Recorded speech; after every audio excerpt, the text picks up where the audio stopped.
وَإِذْ قَالَ مُوسَىٰ لِقَوْمِهِ، اور اس وقت کو یاد کرو جب موسیٰ نے اپنی قوم سے کہا إِنَّ اللَّهَ يَأْمُرُكُمْ أَن تَذْبَحُوا بَقَرَةً، کہ اللہ تمہیں حکم دیتا ہے تم گائے ذبح کرو۔ یہ واقعہ بڑا دلچسپ ہے۔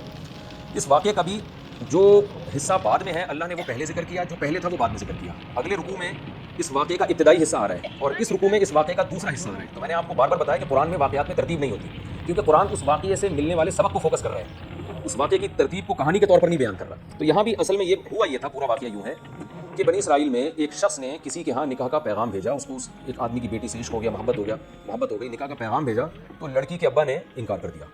جب انکار کیا تو اس نے غیرت تو نہیں کہنی چاہیے، بےغیرتی کہنی چاہیے اس نے جناب اس کے والد کو قتل کر دیا، اور یہ چپکے سے قتل کیا۔ اب وہ قوم کا ایک اچھا آدمی تھا، معزز آدمی تھا، پتہ ہی نہیں چل رہا اس کا قاتل کدھر ہے۔ تو بڑے پھٹے شروع ہو گئے۔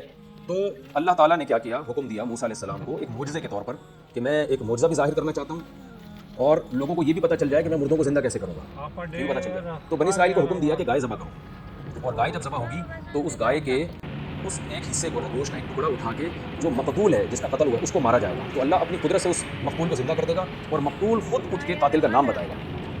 تو یہ ایک بڑا ظاہر ہے موسیٰ علیہ السلام کا ایک معجزہ ظاہر کرنا تھا، اور اس میں بڑا مقصد یہ بھی تھا کہ اللہ بنی اسرائیل کو کھلی آنکھوں یہ دکھانا چاہتے تھے کہ دیکھو میں مردوں کو زندہ کر سکتا ہوں، ورنہ گائے کا گوشت مردے پہ لگاؤ تو اس میں کیا اس میں کون سا کوئی سائنٹیفک کوئی لاجیکل بات ہے کہ جس سے مردہ زندہ ہو، کوئی سائنٹیفک لاجک تو نہیں ہے، اللہ اپنی قدرت سے کرے گا۔ اور گائے یہ کرنے کی ضرورت کیا تھی کہ گائے ذبح کرو اور گائے کا گوشت قاتل کے لگاؤ؟ اس کی حکمت بعض علماء نے یہ بیان کی ہے کہ عین ممکن ہے کہ اس زمانے میں گائے کی پرستش ہوتی ہے، اور اس کے دو قرائن ہیں۔ ان علماء کی بات کے مضبوط ہونے کی دو قرائن ہیں جن سے پتہ چلتا ہے کہ یہ بات بڑی جاندار ہے۔ نمبر ایک، آج بھی ہم دیکھتے ہیں کہ ہندو گائے کی عبادت کرتے ہیں، تو اس سے ہمیں پتہ چلتا ہے کہ قوم ایک ایسی گزری ہے ماضی میں جو گائے کو معبود سمجھا کرتے تھے، اور یہ اسی کے اثرات ہیں ہندوؤں میں جو گائے کی پرستش ہو رہی ہے۔ اور اس کی تائید اس واقعے سے بھی ہوتی ہے کہ موسیٰ علیہ السلام جب تورات لینے کے لیے کوہ طور پہ گئے ہیں تو پیچھے بنی اسرائیل نے گائے کا بچھڑا بنا کے سونے کا اس کی پوجا کرنا شروع کر دی، حالانکہ جو مشرک ہوتے ہیں وہ بتوں کی پوجا کرتے ہیں، گائے کی عام طور پہ نہیں کرتے۔ اس سے بھی پتہ چلتا ہے کہ فرعون کے دور میں گائے کی پوجا پاٹ کا کوئی نظام رہا ہوگا۔ تو اللہ تعالیٰ کا عین ممکن ہے کہ یہ حکمت ہو اس میں کہ یہ چونکہ ایسی قوم میں رہے ہیں جہاں گائے کو مقدس سمجھا جاتا ہے، تو ان کے دل میں توحید کو راسخ کرنے کے لیے ان سے گائے ذبح کروائی جائے، کیونکہ عملی طور پر تو یہ ایک خدا کے قائل ہو گئے ہیں کہ ایک اللہ ہے، اللہ کے سوا کسی کو نہیں مانتے۔ لیکن آپ خود سوچیں جب کوئی جیسے کوئی ہندو ہمیشہ گائے کی عبادت کرتا رہا ہو، اب اگر وہ اسلام قبول بھی کرے گا تو اس کے لاشعور میں گائے کا کچھ نہ کچھ تقدس بیٹھ جائے گا، اور اب اس سے آپ بکری ذبح کرنے کا کیا کر دے گا وہ، اور اس سے آپ کہیں کہ اونٹ نہار کرو کر دے گا، لیکن جب گائے پہ چھری پھیرنے کی بات آئے گی تو سوچیں کہ ساری زندگی جس کی عبادت کی ہو تو چھری پھیرتے ہوئے تھوڑا سا وہ ڈرے گا، ایک لاشعور میں ہوتا ہے انسان۔ تو اللہ تعالیٰ نے عین ممکن ہے، میں عین ممکن اس لیے کہہ رہا ہوں کہ یہ کوئی اس بارے میں صحیح حدیث موجود نہیں ہے ہمارے پاس، لیکن علماء کا قول ہے جس کی تائید ہوتی ہے ان چیزوں سے جو میں آپ کے سامنے پیش کروں۔ تو عین ممکن ہے کہ اللہ تعالیٰ نے ان کے دلوں سے گائے کی جو معبود ہونے کا تصور ہے اس کو بالکل کھرچ کے نکالنے کے لیے کہ بھائی گائے بالکل ایسے ہی ایک جانور ہے جیسے بکری ہے، جیسے دمبا ہے، جب چاہتے ہو کاٹ کے کھا جاتے ہو، تو یہ بھی ایک ایسا جانور ہے، دودھ لو جب دودھ دینا ختم کر دے کاٹ کے کھا جائے اس کو۔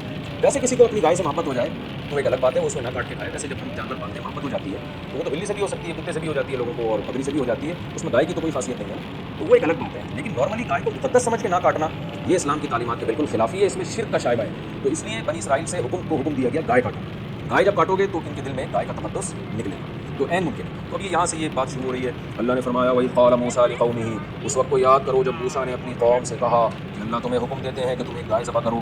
تو اب ایک دم نہ، چونکہ شرک سے مانوس ہو چکے تھے، گائے کو بچھڑا بنا کے عبادت بھی کر چکے تھے، اور فرعونیوں میں بھی ایسے گائے کی عبادت کرنے والے لوگ ہوں گے، ان کے ساتھ رہ کے کچھ نہ کچھ تقدس آ گیا تھا گائے کا، تو ایک دم ان کو دماغ میں خیال آیا اور کہنے لگے یار موسیٰ اتتخذونہ ہزوا، کہ آپ ہمارے ساتھ مزاح کر رہے ہیں، کیسی عجیب عجیب باتوں کا آپ ہمیں آرڈر دے رہے ہیں۔ حالانکہ جو پیغمبر کو مانتا ہے وہ پیغمبر کے حکم کے آگے چونو چرا نہیں کرتا۔ یہ بالکل اس سے ہمیں یہ بھی پتہ چلتا ہے کہ اللہ نے ہمیں بھی بقرعید کے دن گائے بکرے کاٹنے کا حکم دیا۔ تو صحابہ کرام کو جب رسول اللہ صلی اللہ علیہ وسلم نے بقرعید کے دن جانور کاٹنے کا حکم دیا، انہوں نے یہ لفظ نہیں کہا کہ یا رسول اللہ کیسی بات کا حکم دے رہے ہیں، بلکہ فوراً بڑھ چڑھ کے انہوں نے قربانی کرنا شروع کر دی۔ یہ فرق تھا صحابہ میں اور بنی اسرائیل میں۔ تو ہم بھی اگر اپنے آپ کو کامل مومن بنانا چاہتے ہیں تو صحابہ کے راستے پہ چلنا پڑے گا۔ بقرعید میں اللہ نے حکم دیا جانور کاٹو، ہم کاٹ دیں گے، اس لیے کہ پیدا اللہ نے کیا۔ اور جو لبرلز ہوتے ہیں نام نہاد لبرل، وہ چونو چرا کرتے رہتے ہیں، یار اتنے پیسے کسی بیوہ کو دے دو، اتنے پیسے کسی غریب کو دے دو، اتنے پیسے سے کسی یتیم کی تعلیم کا انتظام کر لو، جس پیسے سے تم بہن لے کر آؤ گے، تو وہ کرتے رہتے ہیں ایسی باتیں۔ تو بنی اسرائیل بھی کہنے لگے اتتخذونہ ہزوا، یہ کس قسم کا آرڈر دے رہے ہیں آپ؟ نماز کا حکم دیں، روزے کا حکم دیں، سمجھ میں آتا ہے گائے کاٹنا کیا ہے؟ تو اتتخذونہ ہزوا، کیا آپ ہمارے ساتھ مذاق کر رہے ہیں؟ حضرت موسیٰ کو غضب آیا کہ میری قوم کیسے بات کر رہی ہے مجھ سے۔ قال موسیٰ علیہ السلام نے فرمایا اعوذ باللہ ان اکون من الجاہلین، میں اللہ کی پناہ مانگتا ہوں اس چیز سے کہ میں جہالت والی بات کروں، پیغمبر ہو کے تمہیں آرڈر دے رہا ہوں اور اس میں سنجیدہ ہوں، یہ کیسے ہو سکتا ہے؟ بنی اسرائیل کو یقین آ گیا بھائی یہ تو واقعی آرڈر ہے۔ قالوا، تو بنی اسرائیل کہنے لگے، اب لے تو لال سے کام لینے لگے۔ جب انسان نے کسی حکم کو پورا نہیں کرنا ہوتا نا تو وہ 100 سوالات آگے شروع کر دیتا ہے، وہ سوالات شروع کر دیے کیونکہ تکلیف ہو رہی تھی گائے کاٹتے ہوئے۔ تو کہنے لگے ادعو لنا ربک، اپنے رب سے پوچھیے، یبین لنا، ہمیں بتائے، ما ہی، کون سی گائے، گایوں کی تو درجنوں قسمیں ہیں، حالانکہ عقل مندی کا تقاضا یہ تھا، حدیث میں آتا ہے اگر بنی اسرائیل اتنے سوالات نہ پوچھتے نا تو جو گائے کاٹ دیتے اللہ قبول کر لیتے، جو مل جاتی کاٹ دیتے، خود پوچھ کے اپنے اوپر پابندیاں. ما ہی کیڑی گائے قال انه یقول انها بقرۃ، جب آپ پابندیاں لگوائیں گے تو پھر اللہ بھی لگائے گا پابندی آپ کے اوپر. تبھی قرآن میں آتا ہے نا دوسرے مقام پہ لا تسألوا عن اشیاء ان تبد لکم تسؤکم، اے ایمان والو ایسے سوالات مت پوچھا کرو کہ اگر ان کا تمہیں جواب مل جائے تو تم اور پریشان ہو جاؤ. تو جتنا اللہ نے مبہم جو چیز رکھی ہے نا اس کو مبہم ہی رہنے دو. تبھی علماء نے اسی سے یہ استدلال کیا ہے کہ اگر کوئی شخص آپ کو ہدیہ دیتا ہے یا آپ کی دعوت کرتا ہے تو آپ اس سے خود سے نہ پوچھیں کہ تمہارا ذریعہ آمدن کیا ہے. مسلمان ہے، اچھا گمان رکھیں حلالی کماتا ہوگا، جائیں کھا پی کے پتلی گلی سے نکل لیں. خام خواہ میں تفتیش کرنا، بھائی آپ ذرا یہ بتائیں یہ جو آپ مجھے کوفتے کھلا رہے ہیں یہ آپ نے کہاں سے خریدے، کتنے کے خریدے. تو پوچھ کے اپنے اوپر پابندیاں نہ لگو. ہاں کسی سے لانگ ٹرم کوئی معاہدہ ہو اور طویل تجارت کرنی ہے یا کہیں رشتہ بھیجنا ہے تو اس میں پھر یہ پہلے سے پوچھ لیں کہ آپ کی ارننگ کیا ہے. اس لیے کہ اگر بعد میں آپ کی وہاں شادی ہو جاتی ہے پھر پتہ چلتا ہے کہ ان کا تو شراب خانہ ہے تو پھر آپ ساری زندگی کیسے اجتناب کرو گے. یعنی پھر تو کیونکہ وہاں بہت لمبا معاملہ ہے نا آپ کا، آج نہیں تو کل تو پتہ چل ہی جائے گا. تو جو چیز کل پتہ چلنی ہے تو انسان پھر پہلے سے پوچھ لے. لیکن اگر کبھی کبھار لوگوں سے معاملات ہیں، کوئی آپ سے خرید و فروخت کر رہا ہے کچھ، پھر اس سے پوچھنے کی شریعت میں اجازت نہیں ہے، کیونکہ سوال پوچھ کے اپنے آپ کو مشکلات میں نہ ڈالیں. ہاں ضروری علم حاصل کرنا بہرحال ضروری ہے. تو اللہ نے فرمایا ما ہی کڑی گائے، وہ بنی اسرائیل نے کہا ما ہی کڑی گائے قال انه یقول انها بقرۃ لا فارض ولا بکر، وہ نہ تو معمر گائے ہو نہ بالکل بچی، درمیانی ایج کی گائے ہونی چاہیے، بالکل درمیانی. فافعلوا ما تؤمرون، اور پھر حضرت موسیٰ نے ان سے کہہ دیا جو تمہیں حکم دیا جا رہا ہے کر گزرو، مزید سوالات نہ پوچھو، بس درمیانی عمر کی گائے کاٹ دو. نہیں جی ان کو بھی کوئی تکلیف تھی. قالوا ادع لنا ربک، اللہ سے پوچھیے یبین لنا، ہمیں بتائے وہ ما لونها، کلر کیسا ہونا چاہیے. گائے تو کالی بھی ہوتی ہے، سفید بھی ہوتی ہے، لال بھی ہوتی ہے، کلر ذرا ڈیفائن ہو جائے تو ذرا ہمیں ذرا تسلی ہو جائے. قال انه، حضرت موسیٰ نے فرمایا، دیکھیے اللہ یہ بھی کہہ سکتے تھے جو چاہے کلر، لیکن اللہ نے بھی ان کو سزا دی کہ جب پوچھ رہے ہو تو پھر یہ والا کلر ہونا چاہیے. انه یقول انها، بے شک اللہ تعالیٰ فرماتے ہیں کہ وہ ایسی گائے ہو بقرۃ صفراء، زرد رنگ کی گائے ہو، فاقع لونها، چمکتا ہوا زرد رنگ، تسر الناظرین، دیکھنے والوں کو خوش کرتی ہے. لاؤ ایسی گائے.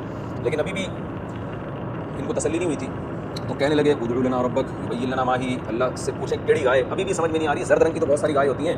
ان البقرہ تشابہ علینا، گائے کے معاملے میں ہم ابھی بھی کنفیوز ہیں، گائے ہم پر مشتبہ ہو گئی ہے.